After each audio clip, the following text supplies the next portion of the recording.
Ben-Dror Yemini, you're visiting the United States. You've written a book in Hebrew entitled The Industry of Lies. Of Lies. It's about so many lies that are produced by the two main bodies of information, namely the academia and the media. They produced lies. It did not begin yesterday. It did not begin with the Trump campaign for the White House. It began much earlier, and there are many examples of so many professors and so many journalists who keep on lying about the Israeli-Arab conflict, about the Israeli-Palestinian conflict, it's for me this kind of fake news, fake history, fake academy is not something new, unfortunately. So many lies are about the so many crimes that Israel is committing. When you check it, no crimes. When you hear people here and in other places speaking about the disproportional retaliation of Israel to the rockets from Gaza. What is proportion, I'm asking them. Do you have any idea?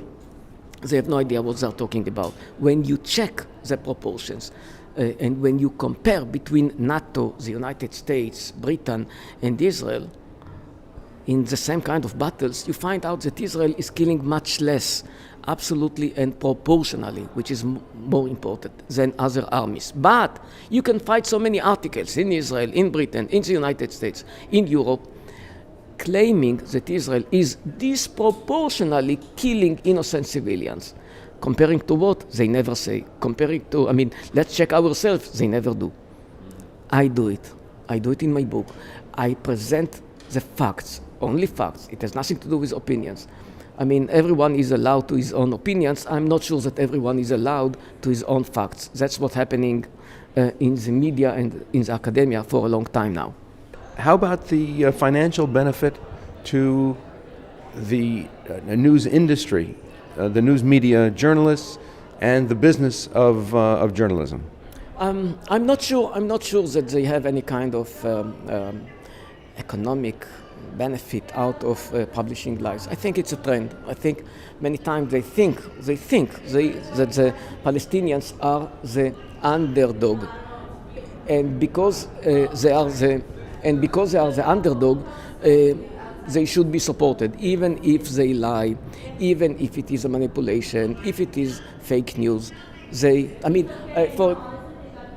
For example, it was published that a village in Gaza was flooded because Israel opened the gates of a dam in the south of Israel. It was published again and again by a lot of news channels. The only one problem is that there is not any dam in Israel, so Israel could not open any gates of any dam. But that kind of stuff is published again and again. You know what? It is published by even people like Peter Beinart. Even, there was something about Lag BaOmer in Hebron and in Haaretz, of course, and eventually Peter Beinart wrote that it was a pogrom of settlers in Hebron. It was never been written in any report. He invented something that never happened. A pogrom. A pogrom. It was a blatant lie. But he published it. Where are the watchdogs, the checkers on this, especially those, there are NGOs who are coming from a Zionist perspective. Where are they, and what influence are they having in correcting this industry of lies? I'll tell you two things. First of all, they do a wonderful job. NGOs like Camera, like Perspectiva, like BBC Watch, and Honest Reporting. So they don't have to be Zionists. They have to be decent. They don't have to be Jewish. They have to be human beings.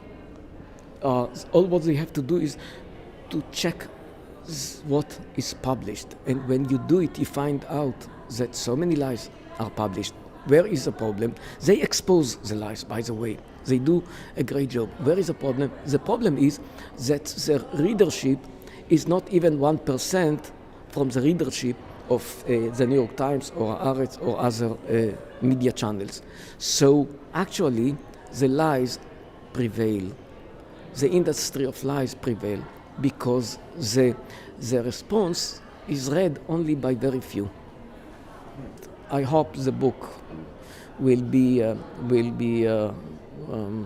I don't know if popular. I hope it will be. I mean, I can only hope for the sake of truth, for the sake of even for the sake of peace, because one of my claims in the book is that the industry of lies is counterproductive to peace, because when Israel is portrayed as a monster, nobody is going to make peace with a monster. I want peace. It's not that I don't want peace. On the contrary. But because of the industry of lies, they actually encourage the Palestinians for more and more rejectionism. I don't want it. Israel is not a monster. Israel is a normal state. I'm not against the Palestinians, by the way. I think that I'm much more pro-Palestinians than the people of the industry of lies, those who run the industry of lies, because I want them to prosper. But when you manipulate them, when you delude them that they have, for example, the right of return, and Israel committed so many crimes, there will never be peace. There will never be peace. That's not how you convince people to make peace. Mainstream media is under the impression, the Palestinian impression, that the Zionists came and stole what was Palestinian land to establish Israel. Is that true? We have to look at the reality, and the reality is there was not any Palestinian state, never. Palestine, it was an old Roman name that was adopted mainly by Christians, not by Muslims and not by Jews. So this piece of land that is called now by many people Palestine, it was something that has nothing to do with Muslims or Jews. Now, first of all, in that time when Zionism began and when Jews began to emigrate to that piece of land, it was part of the Ottoman Empire. It was a sanjak, which means district of Damascus, of Amman, but there was not any kind of independent state or any kind of nation or nothing of that kind. So many times when you don't know history, you might guess that, wow, Zionists came and occupied Palestine from the Palestinians. Never happened. My parents, by the way, they were Palestinians. Why? Because the Jews who lived under the British Mandate were called Palestinians. The Arabs of that piece of land never called themselves Palestinians in that time. It came much later. When did it come? Only after 67, actually. They began to call themselves Palestinians. But before that, they were Arabs.